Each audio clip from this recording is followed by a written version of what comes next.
Today constants అంటే ఎటువో చూద్దాం. So constants అర్థం కావాలంటే మోడర్న్ ప్రాసెసర్ అనేది ఎట్లా వర్క్ అవుతుందో తెలియాలి. మోడర్న్ ప్రాసెస్లోని 10⁸ ఆపరేషన్స్ అనేవి ఒక సెకండ్లోని జరుగుతాయి. అంటే మనం ఒక సెకండ్లోని కేవలం 10⁸ ఆపరేషన్స్ మాత్రమే చేయగలం. లీడ్ కోడ్, హ్యాకర్ ర్యాంక్ ఇట్లాంటి ప్లాట్ఫామ్లో చూసుకుంటే 1 సెకండ్లోని కేవలం 10⁸ ఆపరేషన్స్ మాత్రమే జరుగుతాయి. సపోజ్ ఎగ్జాంపుల్ అనేది 10⁵ తీసుకున్నాం అనుకోండి. సపోజ్ O(n²) అల్గారిథంతో నేను ప్రాబ్లం అనేది సాల్వ్ చేస్తే నా టైం కాంప్లెక్సిటీ అనేది 10⁻10 పడుతుంది. ఇదేంచి 10⁸ కన్నా ఎక్కువైపోయాయి. సో ఇట్లాంటి సిచ్యువేషన్లో ఏమొస్తుందంటే టైం లిమిటెడ్ ఎక్సిడెన్స్ వస్తుంది. సో దీనికి బెస్ట్ అల్గారిథమ్స్ ఏంటంటే ప్రాబ్లం అనేది O(n)లో కానీ, √(n)లో కానీ, log(n)లో కానీ, n-log(n)లోని మాత్రమే ఈ ప్రాబ్లం అనేది సాల్వ్ చేయగలం.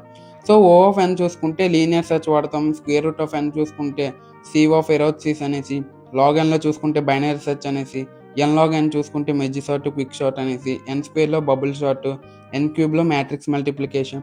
సో ఇట్లాంటి అల్గారిథమ్స్ అనేసి వాడతాం ఈ ప్రాబ్లమ్ని సాల్వ్ చేయడానికి.